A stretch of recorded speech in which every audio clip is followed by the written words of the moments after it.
드디어 아들이 저녁에 며느리감을 데려오겠다고 전화가 왔습니다. 아니 나 말고 그랬으면 얼마나 좋겠어. 어떤 권사님이 아들한테 이 전화를 받았어요. 그런데 저 권사님이 몸살 감기가 와가지고 심히 몸이 불편한 거야. 그런데 뭐 도시에 사는 이 자식들이 자기들이 시간을 마음대로 내고 싶어서 낼 수가 있겠습니까? 어렵게 시간을 내서 결혼할 여자를 데리고 시골에 어머님을 이제 찾아 내려오는 거예요. 며칠 동안 몸져 누워서 집안의 꼴이 엉망이야. 지금 이 일을 어찌해야 되나 생각을 하다가 할 수 없이 동네에 가까이 사는 사촌 형제간에게 부탁을 해서 우리 아들이 결혼할 여자아이를 데려온다는데, 며느리감을 데려온다는데 빨리 와서 우리 집 좀 치워라 부탁을 했어요. 그래서 이제 그 가까운 친척이 와서 이것저것 마당이고 집안이고 다 치워라. 설거지통에 설거지가 하나요. 설거지를 안 하고 가려고 하는 거예요. 아가 저 설거지 좀 하고 가라. 아니요, 저 설거지는 그대로 놔두세요. 설거지 해야지. 며느리감이 와서 그냥 손님으로 오면은 저 설거지를 놔두고 갈 것이고, 진짜 이모님의 며느리가 되려면 저 설거지를 다 하고 갈 것입니다. 손님은 이 집에 안 오는 것이 낫습니다. 손님으로 오려면. 가만히 누워서 얘기를 들어보니까 그것도 그럴싸한 것 같아. 그래서 이제 어떡하나 보자 한번 그러고 이제 그냥 설거지를 놔뒀어요. 며느리감이 왔습니다. 인사를 하고 또 아들이 여기저기 찾아서 차를 대접하고, 그런데 이 며느리감이 팔을 걷어붙이고 설거지통에 손을 얹고 설거지를 깨끗이 하고 이것저것을 치우는 거예요. 아들 자식이 떠나고 그 집안 청소를 도와줬던 먼 친척이 와서 어떻게 됐어요? 들여다보니까 세상에 설거지통이 깨끗한 거예요. 이모 됐소. 어떻게 하나 보려고 그것을 놔뒀는데 며느리감이 와서 시험에 통과를 했어요? 안 했어요? 통과했어요. 사랑하는 베델교회 성도 여러분, 때로는 주님께서 우리를 그런 모양으로 시험하시기도 합니다. 네가 어떻게 하나 보자 그러고 그 일을 내 앞에 가져다 놓을 때가 많아요. 그런데 여러분 걱정하지 마세요. 고린도전서 10장 13절을 보면 우리 하나님께서는 미쁘시고 선하시사 우리가 감당 못할 시험은 당하게 하지 않는다고 하셨어요. 시험 당할 즈음에 길을 열어주시고 그리고 시험 잘 감당할 수 있도록 능력도 주신다고 하셨습니다. 할렐루야. 오늘 우리가 너무나도 잘 알고 있는 요한복음 6장 말씀은 그런 대목이 나오잖아요. 예수님께서 갈릴리 바닷가 한편에서 말씀을 전하고 계시는데 사람들이 그냥 인산인해야 수천 명의 사람들이 모여온 거예요. 그래 때가 돼서 이 사람들을 먹여야 될 텐데 생각을 하시고 있던 주님이 어떻게 하실 것을 그 마음속에 계산해 놓고 생각해 놓고 계셔 놓고는 그 앞에 있는 빌립에게 말하는 거예요. 빌립아, 우리가 어디서 이 많은 사람들이 먹을 떡을 사다가 먹게 할 수 있겠느냐. 6절 말씀을 보니까 주님이 당신이 어떻게 할 것을 다 계산을 해놓고 생각을 가지고 계시면서 빌립에게 그 말씀을 하신 것은 빌립을 뭐하기 위함이라? 시험하기 위함이다. 빌립이 그 말을 듣고 어떻게 할 것인가 한번 보시려고. 그런데 세상의 빌립은 예수님, 이 수천 명의 사람들을 지금 먹이려면 어림짐작 잡아서 200데나리온도 부족합니다. 200데나리온이라 하면 잘 알고 계시듯이 1데나리온이 우리 노동자 한 사람의 일일 품삯입니다. 그러면 우리가 약 10만 원만 잡자 그 말이에요. 백화점 장로님, 요새 인부 쓰면 얼마 주십니까? 10만 원 주죠? 그거 보세요. 내가 안 틀렸잖아요. 10만 원 잡으면 200을 곱하면 얼마가 나와요? 2천만 원 정도가 나오는 거예요. 그러니까 이 빌립이 주님 좀 생각해 보십시오. 우리가 돈이 어디가 있어서 이 수천 명의 사람들을 먹이겠습니까? 안 됩니다. 이런 얘기입니다. 그 얘기를 막 지금 끝내고 있는데 베드로의 형제 안드레가 어디서 도시락 하나를 들고 오더니 우리에게 먹을 것이라고는 이것밖에 없습니다. 이 물고기 2마리, 떡덩이 5개, 한 어린아이가 가지고 온 이 도시락으로 우리가 어떻게 이 사람들을 먹일 수 있겠습니까? 이 안드레도 부정적인 거예요. 사랑하는 여러분, 이제 여러분들이 지금부터 말씀드리는 이 수식을 잘 들으셔야 돼요. 제자들은 그렇게 하면 안 됐습니다. 빌립이 예수님 앞에 그렇게 말하면 안 되는 것이에요. 안드레 또한 마찬가지입니다. 예수님께서는 요한복음 1장에서 베드로와 안드레를 부르시고 그리고 빌립과 빌립이 전도해온 나다나엘 많은 제자들을 부르시고 제자를 삼습니다. 그리고 2장에 가서 제자들을 데리고 가나 혼인잔치에 가셨어요. 거기서 우리가 알고 있듯이 엄청난 기적을 일으켰죠. 물이 뭐가 되는? 포도주가 되는 이런 놀라운 하나님의 아들, 하나님이신 당신의 능력을 그들에게 보인 거예요. 그 사건을 말미암아 많은 사람들이 예수를 하나님으로 믿은 거예요. 그리고 성전에 기도하는 성전에 장사꾼들이 들어 사고 파는 성전을 강도의 소굴로 만드느냐? 아버지의 집은 기도하는 집이니라. 당신이 친히 하나님의 아들로서 이 땅에 오셨고 당신이 그 거룩한 성전이라는 것을 말씀했어요. 그리고 요한복음은 3장으로 넘어와서 우리가 또 잘 알고 있듯이 니고데모라고 하는 사람이 등장을 하잖아요. 그 니고데모와 예수님의 대화 속에는 사람이 거듭나지 않으면 하나님의 나라에 들어갈 수 없다. 니고데모가 하는 말이 아니 사람이 한번 나가지고 이렇게 커버렸는데 어떻게 어머니 뱃속에 다시 들어가서 다시 날 수가 있습니까? 다시 거듭나는 것, 중생하는 것을 그렇게 받아들이고 얘기를 하는 거예요. 아무튼 이 말씀은 그렇게 일단락을 짓고 그 말씀 끝에 요한복음 3장에서는 분명하게 14절부터 예수님께서 당신이 하나님이신 것을, 하나님의 아들이신 것을 말씀을 하시는데 모세가 광야에서 뱀을 든 것처럼 나도 십자가에 못 박혀 들려야 할 것입니다. 그것은 너희들이 나를 믿고 영생을 얻게 하려 함이라. 그리고 우리가 잘 아는 말씀, 오늘 우리가 암송하는 이번 주 암송 말씀인가요? 하나님이 세상을, 이제 모르는 사람들처럼 그러고 있어. 다 같이 시작. 하나님이 세상을 이처럼 사랑하사 독생자를 주셨으니 이는 저를 믿는 자마다 멸망치 않고 영생을 얻게 하려 하심이라.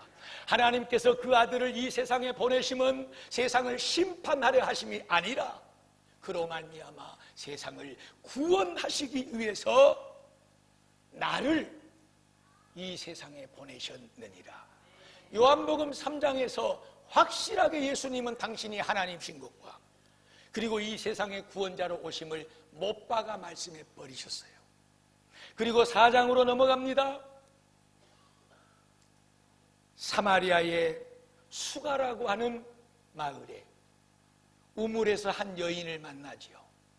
그 여인에게 복음을 전하고 하나님을 예배함이 무엇인가를 말씀드리고 그 여인에게로 당신이 하나님의 아들이고 메시아고 기다리던 구세주라는 것을 분명하게 말씀하고 그로 하여금 그 예수를 영접하게 하셨고, 예수를 만난 이 여인은 동네로 달려들어가서 많은 사람들에게 와서 봐라, 우리가 그토록 기다리던 메시아 예수가 저기 계시다 했을 때 사람들이 달려와서 그 예수를 만났고 그 예수를 하나님의 아들로 구원자로 영접을 했던 것을 제자들은 다 보았어요, 여러분. 그리고 요한복음 5장으로 넘어와서 베데스다라고 하는 곳에 38년 된 병자가 그 연못 속에 스스로 뛰어들지 못하고 중한 병을 가지고 언제 나는 저 연못에 들어가서 다른 사람들과 같이 나을 수 있을까 간절한 기대와 소망을 가지고 있는 그 사람을 만나 우리 주님은 그를 깨끗하게 치료해 주셨습니다. 이것을 누가 봤느냐? 그 12제자가 봤고 오늘 본문에 등장하는 빌립도 봤고 안드레도 본 거예요.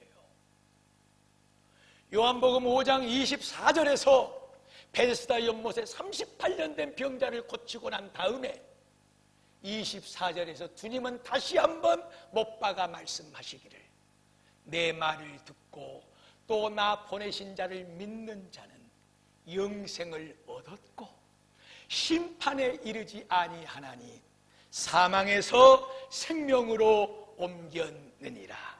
할렐루야. 그리고 39절에 말씀하기를, 너희가 성경에서 어떻게 영생을 받을까 성경을 연구한다마는 그 성경은 누구에 대하여 기록한 것이다? 나에 대하여. 예수님이 자신을 가리키면서 나에 대하여 기록하고 있는 것이다. 1장의 부름을 받은 제자들은 2장과 3장과 4장과 5장, 오늘 6장이 들어오기 전까지 이렇게 예수님의 훈련과 가르쳐 주심과 행하신 하나님 되심과 그 놀라운 능력을 다 경험을 했어요. 그리고 오늘 요한복음은 6장에서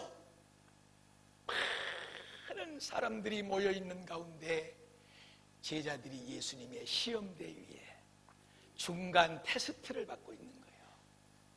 자, 이제 여러분 마음속에 지금 어떤 결론이 주어졌지요? 빌립은 뭐라고 대답을 했어야 됐겠습니까? 2장에서부터 5장까지의 과정을 거쳐서 우리 주님의 능력과 기적을 경험했고 하늘로부터 임하신 하나님이시고 우리의 구세주라는 사실을 다 듣고 보고 경험을 했다면, 빌립아, 이 많은 사람들에게 어떻게 우리가 떡을 사서 먹일 수 있겠느냐 했을 때 빌립은, 주님 200데나리나 필요한데요, 이렇게 말하면 안 되죠. 여러분, 주님이 하실 수 있지 않습니까? 할렐루야, 아멘 하세요. 할렐루야. 사랑하는 성도 여러분, 오늘 이것이 우리의 모습입니다. 우리는 수많은 하나님의 말씀을 통해서 예수의 하나님 되심과 우리의 구원자 되심과 그리고 죽은 생명을 살려내시는 놀라운 능력을 소유한 하나님이시라는 사실, 말씀 한마디로 세상을 창조하셨을 뿐만 아니라 지금도 이 순간도 이 우주 만물의 역사를 붙잡고 주관하고 계시고 내 인생을 이 세상에 보냈을 뿐만 아니라 지금도 나를 붙잡고 이끌어가고 계시는 분이 하나님이라고 저와 여러분을 믿습니다. 믿으십니까? 그렇다면 우리는 주님의 시험 앞에 어떻게 하나 보시려고 우리 앞에 갖다 준 많은 문제들 앞에 우리의 대답은 달라야 됩니다. 빌립은 여전히 그 훈련과 연단 끝에도 주님 돈이 필요한데요, 우리는 돈이 없습니다. 2천만 원이 있어도 안 됩니다. 안드레는 도시락 하나 들고 와서 지금 현실이 이렇습니다. 지금 우리 상황이 이런데 주님 알고나 계십니까? 내 모습이 아닌가를 생각하셔야 됩니다. 주님은 하실 수 있습니다. 물이 포도주가 되게 하셨고 38년 된 환자를 고치셨고 수많은 사람들에게 하나님 되심과 구원자 되심을 말씀하셨으니 주님이 하십시오. 주님이 우리에게 가르쳐 주십시오. 그러면 우리가 행하겠나이다. 할렐루야. 사랑하는 여러분, 오늘 저와 여러분의 가슴 속에, 우리의 삶 속에, 우리의 현실 속에 이 은혜가 넘치기를 축복합니다. 성경은 이런 테스트가 참 많습니다. 아니요, 이보다도 몇천 배나 어려운 시험이 있었습니다. 그 시험을 통과한 주인공이 있는데 그 사람은 다른 사람이 아니라 창세기 22장에 나오는 아브라함입니다. 1절 말씀을 보면은 하나님께서 아브라함을 시험하시려고, 아브라함을 시험하시고자 아브라함을 불렀습니다. 그리고 말씀합니다.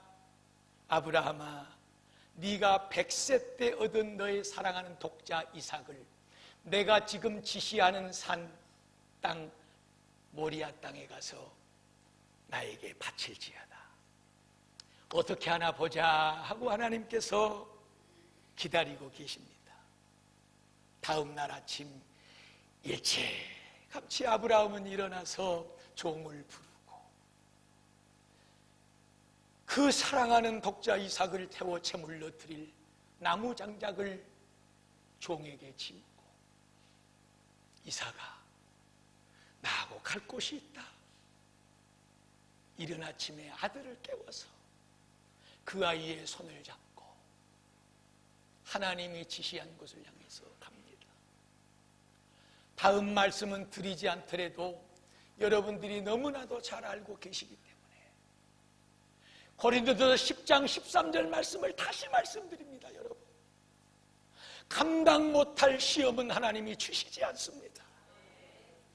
이 시험 내가 어떻게 감당할 수 있을까 두렵고 떨리고 몸부림칠 때라도 이 시험 감당하겠습니다, 주님 어떻게 할까요? 묻는 믿음의 사람들에게 하나님은 반드시 피할 길을 열어주십니다. 그 시험을 감당할 수 있도록 은혜와 능력을 부어주십니다. 이것이 아브라함의 시험의 통과였어요. 신명기 8장 2절입니다. 너희 여호와 하나님께서 너희를 무려 40년 동안이나 광야의 길을 걸어가게 하신 것을 기억하라. 왜 그렇게 하셨느냐?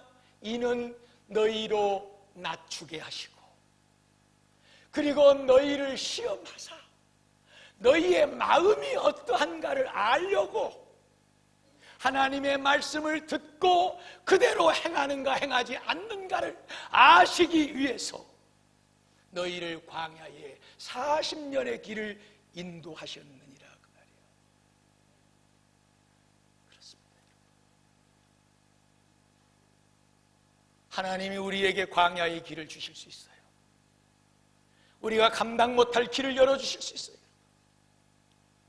그러나 하나님이 그 길을 우리에게 주시는 것은 어떻게 하나 보시려고, 지금 이 험한 길, 이 가시밭길, 이 고난의 길, 이 아픔의 길, 감당 못할 이 길, 마치 주님이 십자가를 지시고 걸어갔던 그 고난의 길, 하나님께서 저와 여러분의 곁을 떠나지 않고 계십니다. 어떻게 감당하나, 어떻게 이겨가나, 어떻게 행하나 보시려고 지금 내 앞에 열린 나의 이 길을 하나님께서 주심을 믿으십시오. 사사기 3장 1절로 6절을 보면 하나님께서 가나안 땅에 들어가 살고 있는 이스라엘 백성들은 아직 한 번도 전쟁을 치러보지를 않았어요. 그런데 그들에게 그 가나안 땅의 블레셋과 히족속, 베냐민, 이 많은 족속들을 남겨두셨어.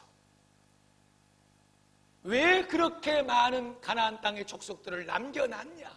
그 이유는 그들을 시험하시려고 모세가 이스라엘 백성들에게 다 전수해주고 이야기해준 다른 것이 아니라 너희는 하나님만 섬겨야 된다. 하나님을 사랑해야 된다. 하나님이 너희 곁에 함께 계시고 지켜줄 것이다.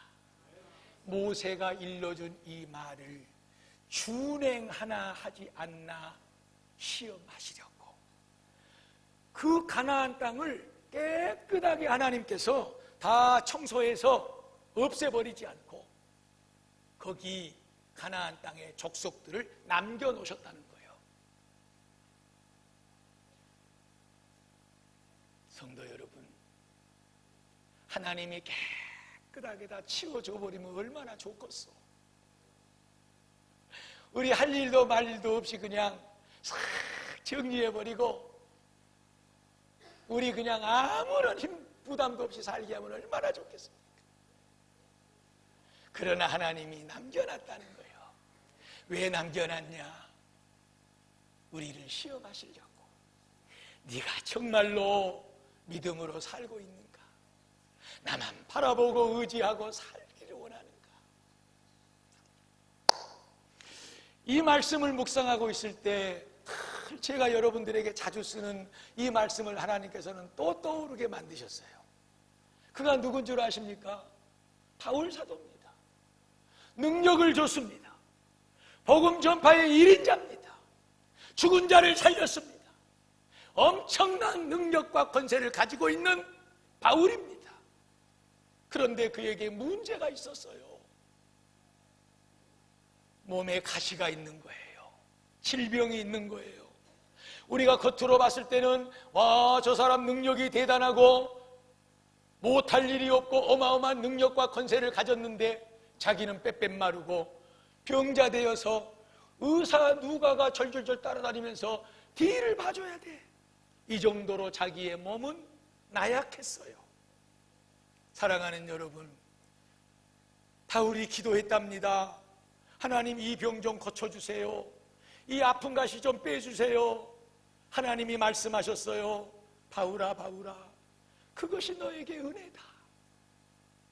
너희가 그것을 가지고 있으므로 나를 의지하게 될 것이고 그것이 너를 더욱더 복된 길로, 능력의 길로 인도하게 될 것이니라. 곧 그 말은 네가 그 가시 때문에 싹 깨끗하게 없어지면 좋았을 그것 때문에 오히려 나를 바라보고 나를 의지하게 되고 나를 찾게 되고 내게로부터 주어지는 능력을 소유하게 되고 네가 내 일을 더 복되게 감당하게 될 것이니라. 저는 요 며칠 전에 어떤 여집사님과 깊은 상담을 하고 기도를 하면서 그런 말을 했습니다. 집사님, 만약에 집사님에게 지금의 이 아픔과 고난과 역경이 없다면 언제 요즘처럼 하나님을 찾고 하나님을 부르고 눈물로 간절하게 하나님의 손을 의지하고 기도한 때가 있었겠어.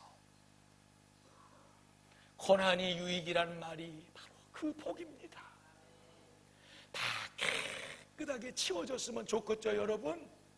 아무런 문제도 걱정도 없이 왜 하나님 나 이것만 없으면 살겠는데 자식 문제, 돈 문제 다 문제 없는데 이 연약한 질병 문제, 나는 돈도 건강도 자식도 명예도 다 가지고 있는데 왜 이렇게 인간관계, 사람들의 관계가 안 좋아서 내 마음이 아프고 쓰리고.